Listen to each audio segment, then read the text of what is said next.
Good morning, students. Now we are going to see about the lesson motion. Introduction.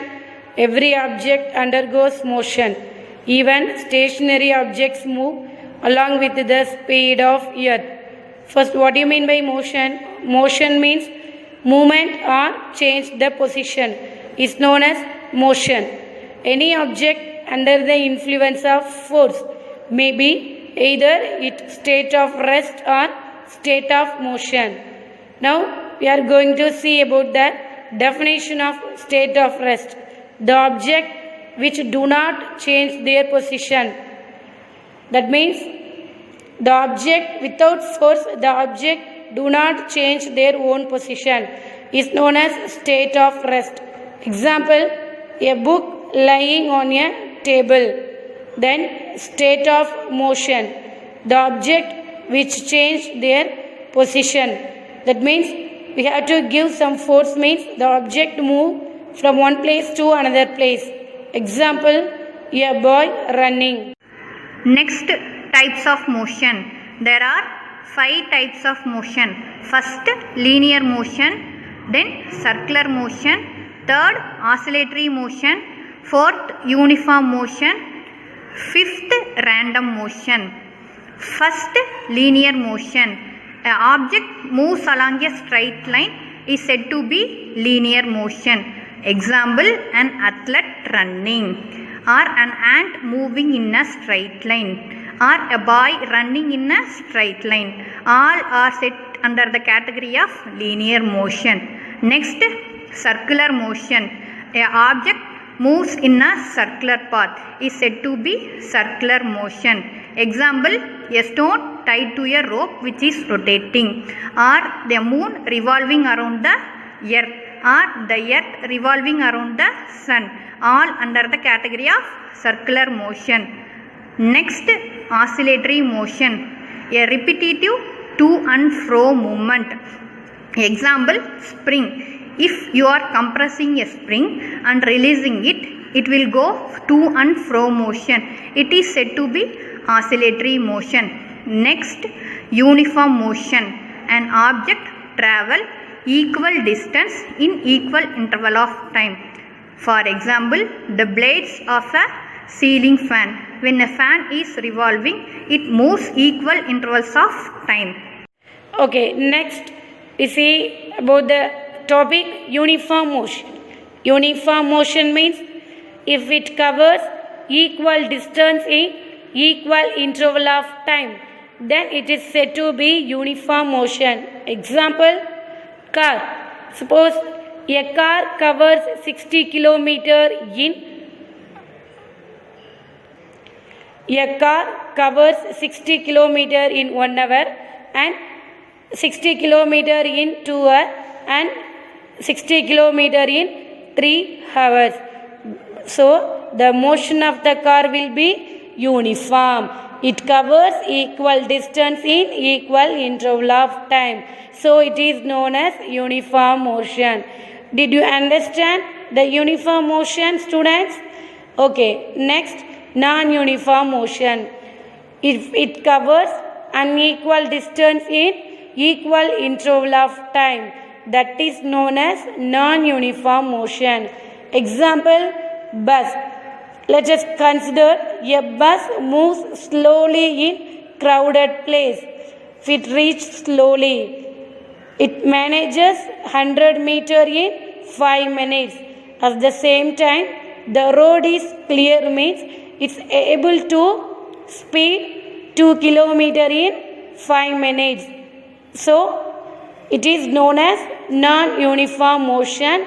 It covers unequal distance in equal interval of time. Next, the topic is speed. What do you mean by speed? It is a rate of change of distance. Okay, students, anyone say what is mean by distance? Very good. Distance means the actual length travelled by a body. Very good. Clap. The next, the SI unit is ms power minus 1. SI unit is ms power minus 1. It is a scalar quantity. Already we know about the scalar quantity, isn't it, students? Before itself we discussed about the previous session. Scalar quantity means it is a magnitude only. Then formula of speed. Speed equal distance travelled by time taken. How much of distance we travelled divided by time taken. Next, velocity. What do you mean by velocity? Velocity means it's a rate of change of displacement. What is mean by displacement? Anyone say? Good. Displacement means the object move from one place to another place. The SI unit of velocity is ms power minus 1. It is a vector quantity. Anyone stand and say what is meant by vector quantity? Okay, good. Vector means it have both magnitude and direction. Formula for velocity. Velocity equal displacement by time taken. Next, acceleration. Acceleration is a rate of change of velocity. Okay, students, already we know about that velocity. Anyone stand and say what is meant by velocity? Good. Velocity means displacement by time taken.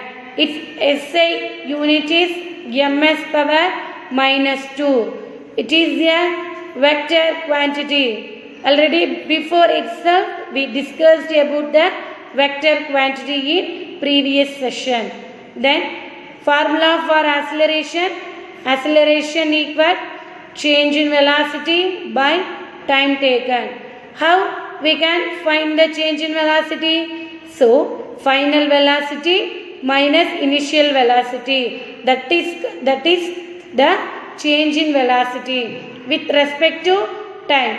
So we can write final velocity minus initial velocity by time. Then A equal V minus U by T. A means acceleration, V means final velocity, U means initial velocity, then T means time taken.